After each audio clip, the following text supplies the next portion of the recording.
রাম মন্দির পুজো হলো। সেই দিন আমাদের প্রধানমন্ত্রী ডাইরেক্ট লম্বা হয়ে কি করলো, সিজদা দিয়েছে তো পেট পাড়া দিয়ে শুতে গেছে। কত রাগ আমাদের উপরে, কত রাগ আমাদের উপরে, একদম পেট পাড়া দিয়ে শুতে একদম সিজদাতে পড়েছে। আমার আর চশমা কোথায় গেল? আমার ভাইয়ের, আমার বন্ধুরা, আমার আব্বা জান, সোনা চানেরা, আমার শিক্ষিত বুদ্ধিজীবীগণ, আমি মনিরুদ্দিন আপনাদের এই কথাটাই বলতে চাই। সেই দিন কেন কাবা সুরাক্ষা হলো, আজকে কেন বাবরি ভাঙা হলো, তার কারণটা ভাই আমি মনিরুদ্দিন আপনাদের বলি। তাদের ইমানটা এখানে ছিল, আমাদের ইমানটা অন্য জায়গায় চলে গেছে। তাদের ইমানটা যেখানে থাকার কথা সেখানেই ছিল। ইমান থাকার জায়গার নাম কি বন্ধু? ইমান আমার থাকার জায়গা হলো ঘরে, বাড়ির ঘর। আর ইমান থাকার জায়গার নাম কি? অন্তর। ইমান থাকার জায়গার নাম হলো অন্তর। কেউ বলে হৃদয়, আল্লাহর রসুলের ভাষায় বলা হয় কালব। তবে অন্তরটি, ইমান থাকার জায়গার নাম হলো অন্তর। কিন্তু ভাই গো, তাদের ইমানটা যেখানে থাকার কথা সেখানেই ছিল, কিন্তু আমাদের ইমানটা জায়গা চেঞ্জ করে অন্য একটা জায়গায় চলে গেছে। সেই জায়গাটার নাম কি গো জানা আছে? আমাদের ইমানটা বেরিয়ে অন্য একটা জায়গায় চলে গেছে। ওই জায়গাটার নাম কি বলা যাবে? ১,৫০০ টাকা দেব। কোনটা? মালদা? কোনটা?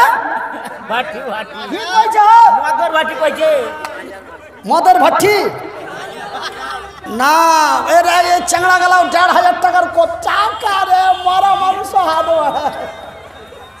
দেখছেন এরা টাকাটা নিবে, লেগেছে বাজার, কেউ কয়েছে ভাটি। আমি জানি, আমি বলবো আমাদের ইমানটা বেরিয়ে অন্য একটা জায়গায় চলে গেছে। ইমান থাকার জায়গার নাম হলো কালব, ইমান থাকার জায়গার নাম হলো হৃদয়, ইমান থাকার জায়গার নাম হলো সিনা, ইমান থাকার জায়গার নাম হলো দিল। কিন্তু এই দিল থেকে ইমানটা বেরিয়ে অন্য জায়গায় চলে গেছে, জায়গাটির নাম আমি বলবো, তবে একটু পরে বলবো। টেনশন করবেন না, বলবো একটু পরে বলবো।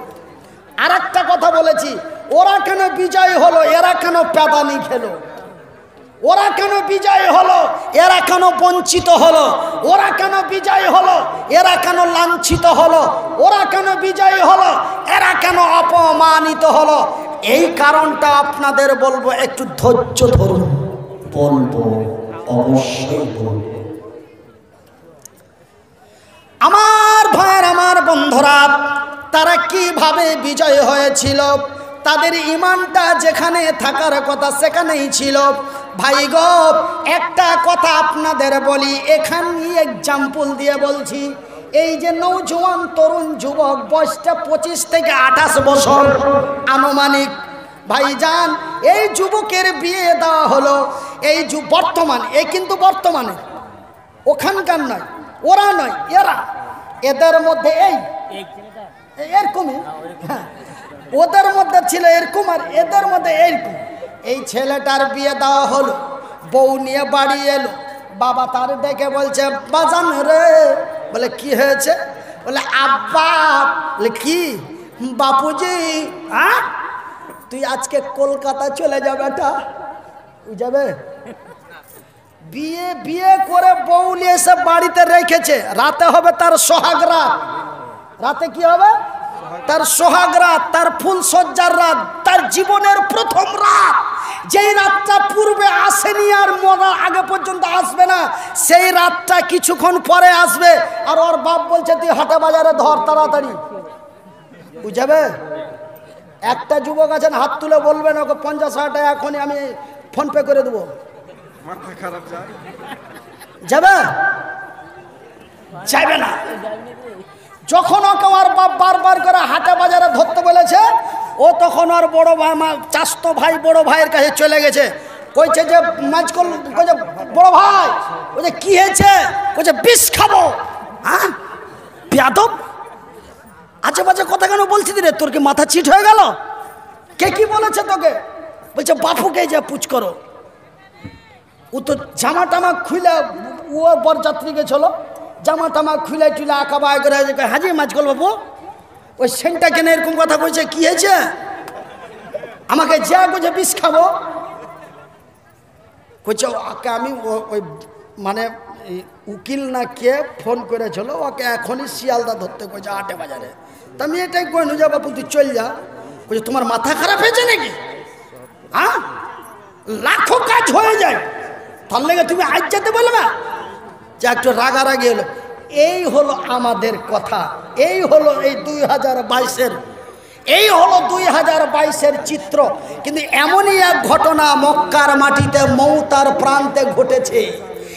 এমনই এক নৌজওয়ান তরুণ যুবক, আমি তো এর নাম জানি না, এর নাম জানি না।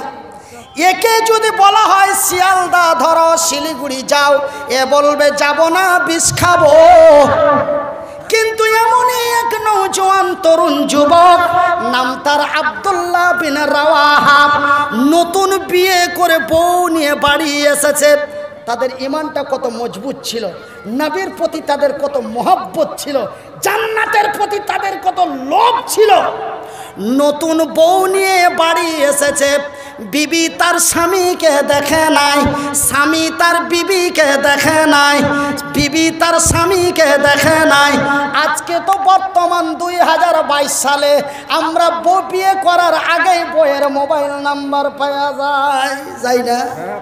পাওয়া যাচ্ছে ভাই গো। কিন্তু আব্দুল্লাহ বিন রাওয়াহা তার বিবিকে দেখে নাই, বিবি তার স্বামীকে দেখে নাই। আব্দুল্লাহ বিন রাওয়াহা সে বিয়ে করে বাড়ি নিয়ে এসেছে।